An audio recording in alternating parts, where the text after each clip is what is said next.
Stakeholders advocate increased awareness funding. Thousands of Ijebu people benefit from Ijebu Boys Association humanitarian gestures. Plus, updates from the world of sport. Good evening and welcome to the news at 7 on Nta Ijebu Ode. I am Ifeoluwa Ashalu. Thank you for joining us this evening. Stakeholders are advocating increased awareness and funding for non-communicable disease in Nigeria. In commemoration of 2026 World Hypertension Day, the Ministry of Health and Social Welfare alongside its partners embarked on a public health awareness road walk in Abuja. Sawal Kali Ibrahim reports. Hypertension is a condition in which a person's blood pressure is consistently 140/90 millimeters of mercury or higher. 50-year-old Mojishola has a family history of hypertension, and being on the borderline makes her more aware of the condition. Doctor said I have, but I've been managing it because I don't want to be on drugs for the rest of my life. My mother was on drugs for the rest of her life, and I don't want to go through that. Also known as the silent killer, hypertension is one of the most common type of non-communicable diseases. Despite the availability of effective and affordable treatment, many are still unaware of the ailment. Some tend to believe that, it's somebody that is doing me, which is not true. So people need to live healthy, engage in adequate physical activity, avoid unhealthy diet, avoid tobacco and nicotine products, avoid alcohol consumption, and eat healthy. To ensure that we defeat hypertension, we control hypertension as a country. And like has also been mentioned, every person above 18 should ensure that they get their blood pressure checked. For experts, this calls for more advocacy. We have now, as government, with our partners, taken the fight against hypertension to the doorstep of almost every Nigerian. How do we do this? By ensuring that primary healthcare centers are now fully armed to be able to manage simple, uncomplicated hypertension. And one of the ways that the leaders, our leadership from across can help to support this work is to improve funding for hypertension program. Where we are trying to encourage the states to also imbibe what we have at the national to ensure that they have state-level NCD a multi-sectoral approach to control NCDs in the country. The theme for this year's World Hypertension Day is Controlling Hypertension Together. Check your blood pressure regularly. Defeat the silent killer. In Abuja, Salwa Khalil Ibrahim, NTA News. Nigeria's newly unveiled 2026 National Drug Control Master Plan is described as a bold indigenous policy framework designed to comprehensively confront the country's escalating drug issues. Lydia Sampson reports. Previous master plans, Gaston Good Morning Nigeria believe recorded commendable achievements under the supply reduction pillar by successfully intercepting significant drug consignments. The demand reduction pillar equally recorded measurable progress, yet critical lapses emerge, most notably the chronic shortage of rehabilitation centers, leaving countless addicts without structured recovery pathways. This is the first whole indigenous master plan that Nigeria is going to be producing. In as much as you are lecturing people not to go into drugs, those are already inside. You have to treat them, because substance use is not moral failure. It's a health issue. It's a brain problem. To know that the drug problem is a collective responsibility, and it is also multifaceted, which means that everybody must come on board, because we must own the problem. If we don't own it, we cannot solve it. 2026 plan, the girls say, introduces strengthened alternative development livelihood pillars targeting vulnerable farming communities while addressing persistent budgetary inadequacies through innovative sustainable funding mechanism. In those things, the political will is there, and we are able to man our borders appropriately. We've been able to do a geo-coordinate mapping of all the communities that are involved in cannabis cultivation and clandestine laboratories. Then it will drastically reduce the importation and cultivation of such drugs or synthesis of such drugs in the country.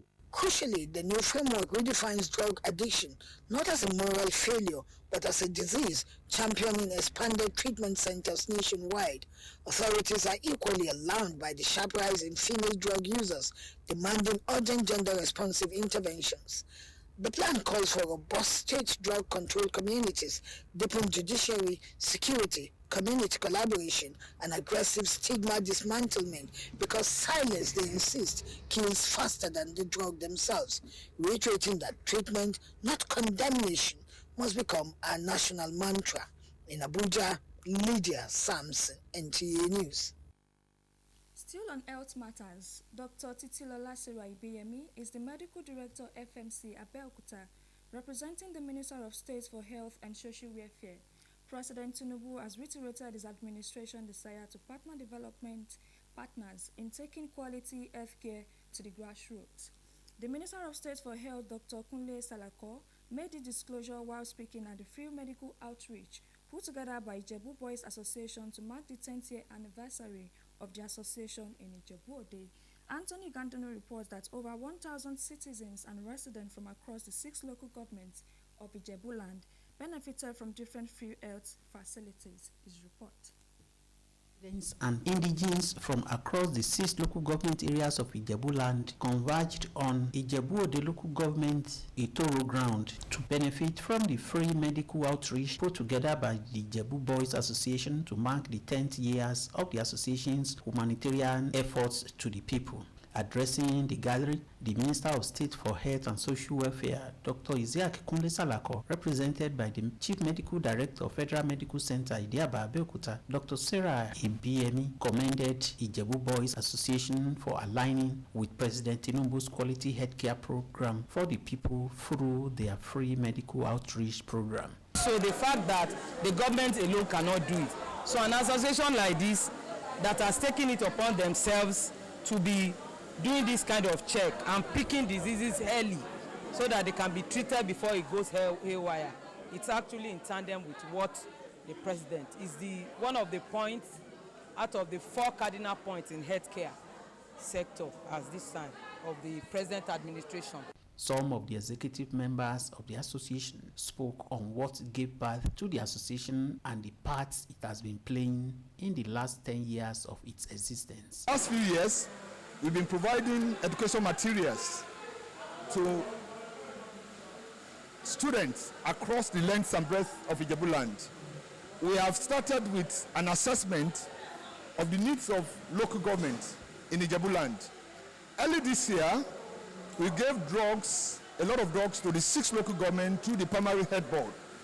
We also we gave what we refer to as special drugs for kidney and all the rest to Ogun State University Teaching Hospital. In trying to at least cater for 2,000 patients at each of our outreach. This year we are doing a 2-day outreach. This is for this Friday and tomorrow, which is the 23rd, Saturday. Because there was no platform for us to take on one another, and then we decided to start this and create a platform where we monitor one another. Bigande of Ososa, Obatoye Alatishi, and some beneficiaries commended the Ijebu Boys Association for the initiative, adding that the annual program has improved their health condition. This is no longer an initiative. We are celebrating 10th year anniversary. You can imagine what they've been doing the past 10 years. It is just that my own opinion is that this is unparalleled. It's unparalleled among all other associations, not just in Ijebu, but maybe let me just limit myself to Ijebu. The benefit I got from it is I've gotten a drug that I'm going to use for my malaria also. Because when I got there, when they checked my BP, they told me that I'm having high blood pressure also. Share what IJ Boys did, because they give all what they give voluntarily.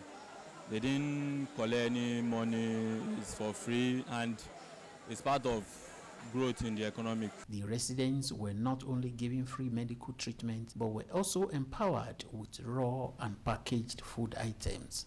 In Ijebu Ode, Anthony Gandonu, NTA News.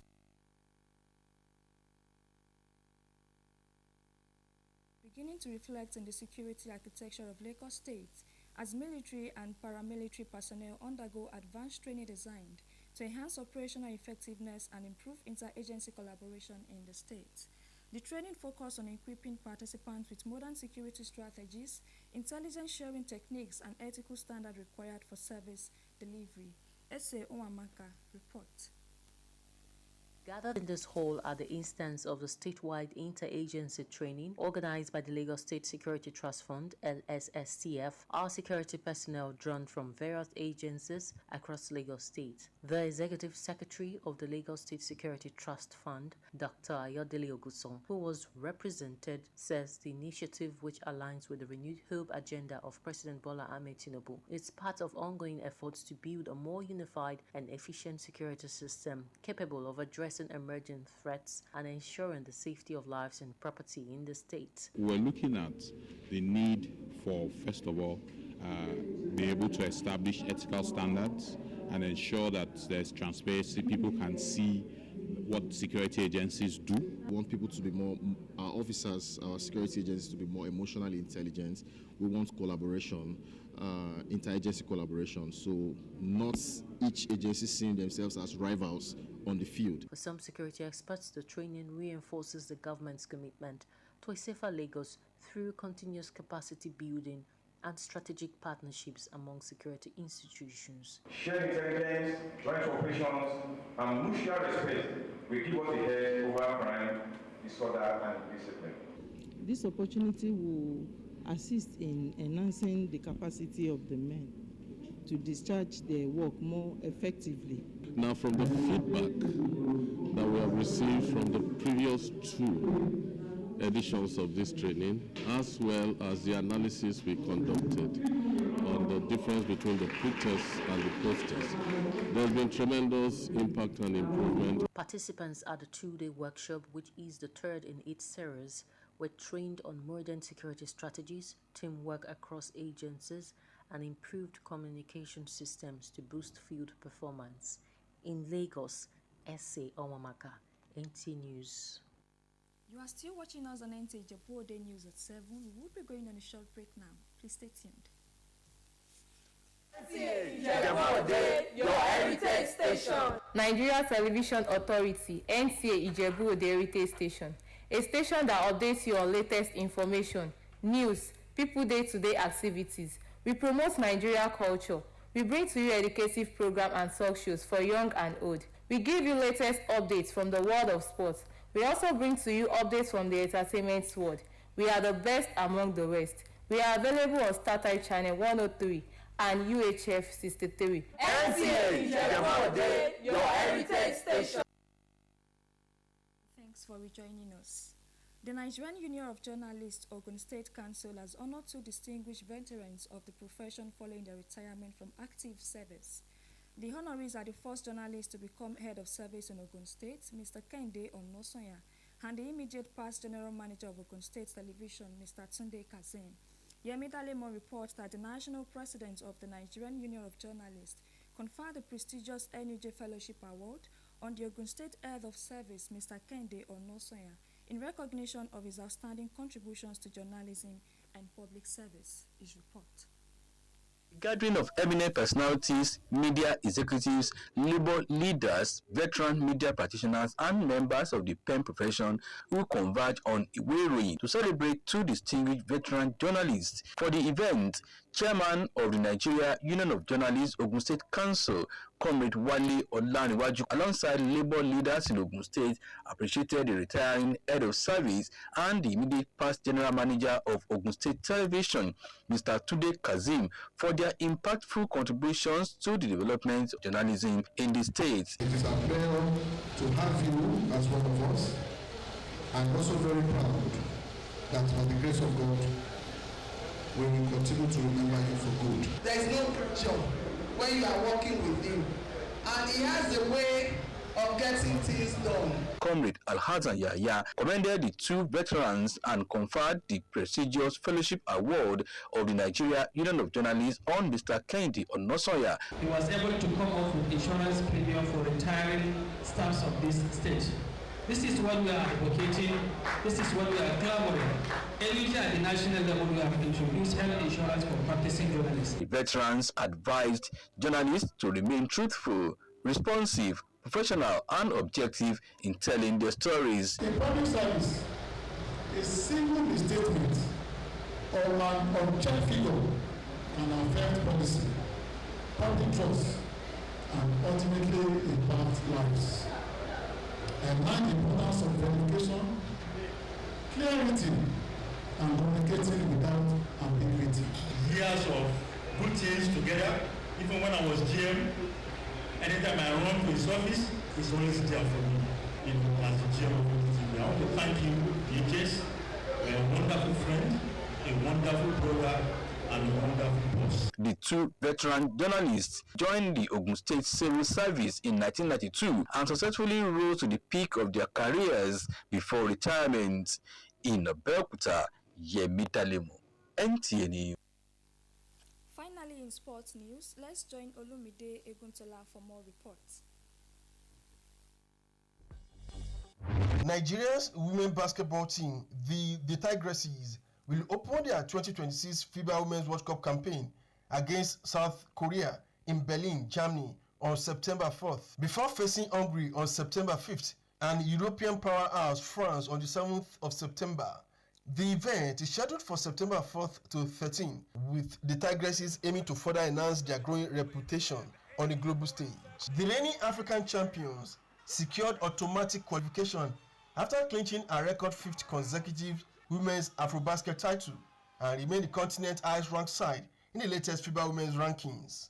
Preparations for the tournament have intensified, with the Nigeria Basketball Federation arranging training camps and high-profile exhibition games. In the Nigeria Professional Football League, preparations are in top gear by the various club sides towards the last matches of the season slated for this weekend. Rangers International of Enugu must not lose their away match to Ikorodu City for the team to emerge champions of the 2026 season, as only a point separates the Enugu-based team from second-placed Rivers United.